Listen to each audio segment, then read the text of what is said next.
स्वागत है आप सभी का मौसम तक चैनल पर। मैं हूं देवेंद्र त्रिपाठी। ये नेशनल वेदर बुलेटिन है। इसमें बात 1 सितंबर के मौसम की, देश भर के मौसम की। दोस्तों, इसमें सबसे पहले मौसमी सिस्टमों की स्थिति देख लेते हैं।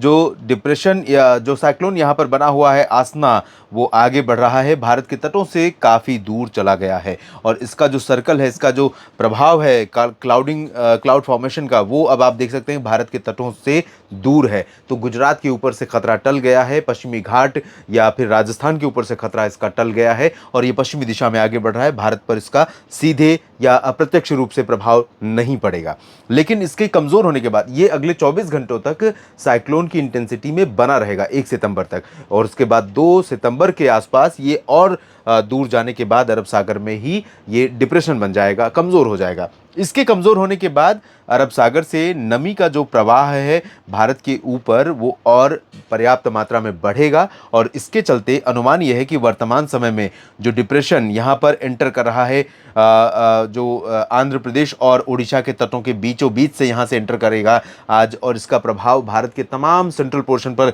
दिखना शुरू हो चुका है। इस समय आप देख सकते हैं वाशिम, अमरावती और आसपास के भागों पर और कुछ जबलपुर और आसपास के इलाकों पर काफ़ी घने बादल बने हुए हैं। इस समय भीषण वर्षा यहाँ पर कुछ इलाकों में हो रही है। पिछले 24 घंटों में या आज दिन भर में इन भागों में आंध्र प्रदेश के कुछ तटीय क्षेत्रों में, दक्षिणी ओडिशा, दक्षिणी छत्तीसगढ़ और महाराष्ट्र के विदर्भ, दक्षिण पूर्वी मध्य प्रदेश और इधर तेलंगाना में कई जगहों पर व्यापक वर्षा रिकॉर्ड की गई है। ये सिस्टम इंटेंसिफाई होने के बाद आगे बढ़ेगा और अगले कई दिनों तक भारत के ऊपर इसका सक्रिय प्रभाव दिखाई पड़ेगा। मानसून की अक्षीय रेखा गुजरात में नलिया से होते हुए इस सिस्टम को कनेक्ट कर रही है और बहुत नीचे आई है। आमतौर पर ऐसा बहुत कम होता है या तभी होता है जब इस तरह के प्रभावशाली सिस्टम बनते हैं, जो कि दोनों तरफ अरब सागर और बंगाल की खाड़ी पर अभी बने हुए हैं। आने वाले समय में इसका कई दिनों तक प्रभाव रहेगा, लेकिन एक बहुत इंपॉर्टेंट चीज़ और बहुत पॉजिटिव चीज़ है, गुजरात के लोगों के लिए साझा करना चाहूँगा। इससे पहले मुझे ऐसा लग रहा था और मॉडल भी प्रेडिक्ट कर रहे थे कि इसका ट्रैक कुछ इस तरह से होगा कि ये गुजरात के सौराष्ट्र और पूर्वी रीजन में तमाम जगहों पर भारी वर्षा देगा।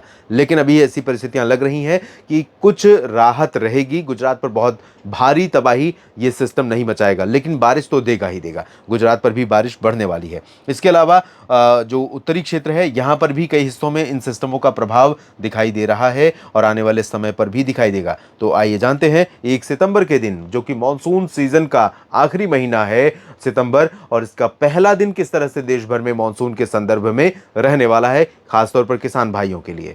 तो यहां पर आप देख सकते हैं मॉडल के हिसाब से अभी ये बहुत इंटीरियर पोर्शन में नहीं पहुंचेगा सिस्टम, लेकिन सेंट्रल इंडिया में कई जगहों पर मूसलाधार वर्षा की गतिविधियां शुरू हो जाएंगी। और अनुमान यह है कि इसके प्रभाव से महाराष्ट्र का पूरा हिस्सा, जिसमें विदर्भ विशेष तौर पर प्रभावित होगा अगले 24 घंटों में। आज रात से ही अगले 24 घंटों के दौरान विदर्भ में चंद्रपुर, गढ़चिरौली, भंडारा, गोंदिया, अकोला, अमरावती, यवतमाल, वर्धा, इन सभी भागों के साथ साथ बीड़, जालना, हिंगोली समेत तमाम इलाकों में और संभाजीनगर समेत मराठवाड़ा के तमाम रीजन पर काफी घने बादल दिखाई पड़ेंगे। और जलगांव से लेकर नंदुरबार, धुले, नासिक और इधर नीचे की तरफ पुणे, सांगली, सतारा, कोल्हापुर, सोलापुर, मुंबई से लेकर सिंधुदुर्ग के बीच में कई जगहों पर मध्यम से भारी वर्षा होगी और गोवा में भी मध्यम से तेज बारिश होने की संभावनाएं दिखाई पड़ रही हैं। और इसके साथ साथ मध्य प्रदेश का पूरा रीजन प्रभावित होगा। घने बादल आपको पूरब से लेकर पश्चिम तक दिखाई पड़ेंगे। हालांकि जो बारिश है वो अभी ज्यादा कॉन्सेंट्रेट करेगी इधर पन्ना और खजुराहो, छतरपुर से लेकर जबलपुर के पश्चिम के रीजन में। सागर में भी बारिश होगी, नरसिंहपुर में भी तेज वर्षा हो सकती है। छिंदवाड़ा और नर्मदापुरम से लेकर बैतूल और खरगोन, खंडवा, बुरहानपुर, अलीराजपुर, उज्जैन, इंदौर, देवास, भोपाल, सीहोर और शाजापुर, विदिशा समेत गुना, अशोकनगर और नीमच, रतलाम, साथ ही साथ गुना, ग्वालियर में भी कई जगहों पर मध्यम से भारी वर्षा देखने को मिलेगी। छत्तीसगढ़ और उड़ीसा के बेहद करीब होने के बावजूद इस सिस्टम का प्रभाव ज्यादातर इसके पश्चिम में हो रहा है, सिस्टम के पश्चिम में हो रहा है। सिस्टम के आसपास अभी बहुत ज्यादा प्रभाव नहीं दिखाई पड़ रहा है, लेकिन कई जगहों पर मध्यम से तेज वर्षा होगी। इधर दक्षिणी क्षेत्रों में रायपुर से लेकर बीजापुर, सुकमा, दंतेवाड़ा, जगदलपुर और आसपास के भागों में कई जगहों पर मध्यम से तेज वर्षा हो सकती है। ओडिशा के क्षेत्रों में जो कोस्टल पोर्शन है, कटक, पुरी, पारादीप से लेकर नीचे तक का हिस्सा है, यहाँ पर कई इलाकों पर तेज हवाएं चलेंगी और बादलों की गर्जना होगी। काफी बादल दिखाई पड़ेंगे और कुछ स्थानों पर वर्षा हो सकती है। केंदुझार, राउरकेला, बारीपादा समेत ये जो इंटीरियर पोर्शन है, यहाँ पर लाइट रेन की संभावना है। छत्तीसगढ़ के उत्तरी क्षेत्रों में लाइट रेन की संभावना है और इसी तरह से लाइट रेन यानी हल्की वर्षा उमरिया, कटनी, शहडोल और अनूपपुर, डिंडोरी, मांडला, रीवा और सिंगरौली, सीधी और आसपास के इलाकों में लाइट रेन की संभावनाएं दिखाई पड़ रही हैं। और इसके बाद इसका जो प्रभाव रहेगा वो गुजरात के पूर्वी रीजन पर दिखाई पड़ेगा। पड़ेगा। गुजरात के पूर्वी रीजन पर मेहसाना, साबरकांठा, बनासकांठा और अहमदाबाद, अरवली, महिसागर, मोडासा और नीचे की तरफ देखें तो अहमदाबाद के नीचे वडोदरा, गांधीनगर से लेकर सूरत, वलसाड़, नवसारी और डांग, तापी, भरूच समेत तमाम जगहों पर मध्यम से तेज वर्षा हो सकती है। यानी एक नया स्पेल गुजरात के ऊपर आज रात से अगले 24 घंटों के दौरान दिखाई पड़ेगा। सौराष्ट्र और कच्छ के लिए बड़ी राहत रहेगी। ब्रीदिंग स्पेस मिला है यहां पर। जो अभी तबाही मची है उससे राहत के लिए, उससे सुधार के लिए यहां पर थोड़ी राहत मिली है। मौसम मुख्यतः साफ और शुष्क रहेगा और इसके बाद दक्षिण भारत के क्षेत्रों पर इस सिस्टम का प्रभाव दिखाई पड़ेगा। तेलंगाना में, तेलंगाना का एंटायर रीजन प्रभावित होगा और दोस्तों यहां पर तेलंगाना में भीषण वर्षा हो सकती है और वो भी तेज हवाओं और लाइटनिंग के साथ। तो यहां पर थोड़ा सा सतर्क रहिएगा। और उत्तरी आंतरिक कर्नाटक में भी गुलबर्गा, रायचूर, गडक, बेल्लारी समेत तमाम इलाकों पर भीषण वर्षा की संभावना नजर आ रही है। यहां भी तेज हवाएं चल सकती हैं, बारिश तेज हो सकती है। उत्तरी तटीय आंध्र प्रदेश में भी लगातार बारिश का क्रम बना रहेगा क्योंकि यहीं से सिस्टम गुजर रहा है। शेष जो दक्षिणी तटीय आंध्र प्रदेश है, आंध्र प्रदेश का रायलसीमा का उत्तरी क्षेत्र तो प्रभावित होगा, तेलंगाना से सटा हुआ जो हिस्सा है, लेकिन इसके बाकी जो हिस्से हैं यहां पर चांसेस कम रहेंगे। और दक्षिणी आंतरिक कर्नाटक में चित्रदुर्गा, बेल्लारी में तो तेज बारिश हो सकती है, चित्रदुर्गा में भी अच्छा प्रभाव दिख सकता है, अनंतपुर में भी दिख सकता है। इसके नीचे के हिस्सों में, इन दोनों क्षेत्रों में बारिश की गतिविधियां बहुत कम होंगी। सिमिलरली तमिलनाडु और पुदुचेरी में भी बारिश की संभावनाएं बहुत कम है, लेकिन पंबन और पुदुचेरी, चेन्नई के बीच में तटों पर कुछ इलाके ऐसे हो सकते हैं जहां पर अच्छी बरसात हो सकती है थोड़े समय के लिए। केरल में बारिश हो सकती है, लक्षद्वीप में कुछ स्थानों पर वर्षा हो सकती है।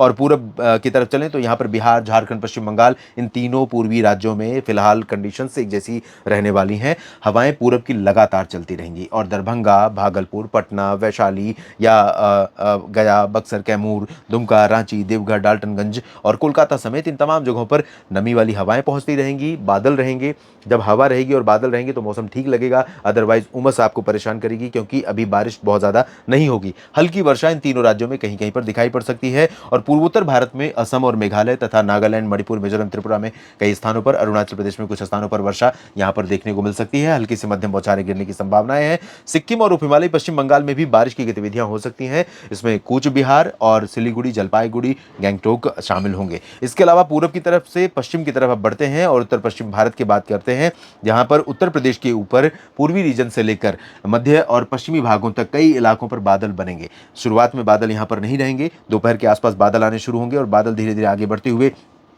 दोपहर में नहीं, कह सकते हैं कि फोरनून में, दोपहर और सुबह के बीच का जो समय है उस समय यहां पर बादल आने शुरू हो सकते हैं। तो गोरखपुर, देवरिया, बहराइच, गोंडा, बस्ती, बलरामपुर, अंबेडकर नगर, प्रयागराज, वाराणसी, सोनभद्र, मिर्जापुर, भदोही, चंदौली, मऊ, आजमगढ़, जौनपुर, प्रतापगढ़ से लेकर अयोध्या, अमेठी, रायबरेली, बाराबंकी होते हुए बहराइच और गोंडा बस्ती तक पहुंचेंगे। लखनऊ, कानपुर, लखीमपुर खीरी और फतेहपुर, कौशाम्बी, चित्रकूट, बांदा समेत झांसी, जालौन, उरई तक भी बादल पहुंचेंगे और यहां पर भी कई जगहों पर बारिश की संभावनाएं सेंट्रल पोर्शन में और पूर्वी रीजन में बन सकती हैं। और शाम तक ये बादल बरेली, शाहजहांपुर, आगरा, अलीगढ़, मथुरा होते हुए रामपुर, मुरादाबाद, सहारनपुर समेत ये जो हिस्सा है गाजियाबाद, बुलंदशहर, गौतम बुद्ध नगर, यहां पर भी पहुंचेंगे। यहां पर भी कुछ इलाकों में थोड़ी बहुत वर्षा पासिंग शावर की मिल सकती है, लेकिन सस्टेन्ड बारिश नहीं होगी, यानी रुक करके काफी देर बहुत अच्छा स्पेल बारिश का नहीं रहेगा। बारिश होगी भी तो थोड़ी देर के लिए होगी।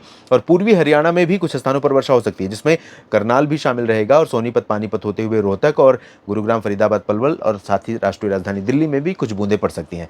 पश्चिमी हरियाणा, पंजाब, पश्चिमी राजस्थान के भागों में ड्राई वेदर रहेगा, लेकिन पूर्वी राजस्थान के कई भागों पर भारी वर्षा शुरू हो सकती है। सवाई माधोपुर, कोटा, मोदी, बारा, झालावाड़, भीलवाड़ा, अजमेर और भरतपुर तक इधर बारिश की संभावना रहेगी। उदयपुर, डूंगरपुर, प्रतापगढ़ में तेज बारिश हो सकती है। पंजाब के ऊपर अगर हम बात करें पर्वतीय क्षेत्रों की, तो जम्मू कश्मीर में कहीं कहीं पर लाइट रेन हो सकती है और हिमाचल प्रदेश में कहीं पर लाइट रेन की संभावना है और उत्तराखंड में भी बारिश की उम्मीदें हैं, लेकिन इन तीनों पर्वतीय क्षेत्रों में बारिश तेज नहीं होगी, हल्की वर्षा की संभावना दिखाई दे रही है। देश भर के मौसम पूर्वानुमान के इस बुलेटिन में अभी के लिए इतना ही। आप मेरे साथ जुड़े रहिए, यूं ही मौसम की तमाम जानकारियां आप तक पहुंचाने का काम लगातार मैं करता रहूंगा। बस आपसे इतना निवेदन है कि आप मेरे साथ जुड़े रहिए। जानकारियां ठीक लगे तो वीडियो को लाइक और शेयर जरूर कीजिए और कमेंट में अपने क्षेत्र के मौसम के बारे में, मेरे इस वीडियो के पूर्वानुमान के बारे में जरूर बताइए। और अगर आप चैनल के सब्सक्राइबर नहीं है तो आपसे निवेदन करूंगा कि सब्सक्राइब कर लीजिए और साथ ही साथ मौसम तक चैनल पर मेरे इस प्रयास को सपोर्ट करने के लिए आप ज्वाइन बटन पर क्लिक करके मेंबरशिप के माध्यम से सपोर्ट कर सकते हैं। आप सभी का समय शुभ रहे, आप सभी के लिए मौसम अच्छा रहे, मानसून अच्छा रहे, खासतौर पर किसान भाइयों के लिए, क्योंकि आजीविका का संबंध है और जीविकोपार्जन का संबंध है, इसलिए मानसून का किसानों के लिए बहुत ज़्यादा इंपॉर्टेंस है। आप सभी का एक बार पुनः धन्यवाद।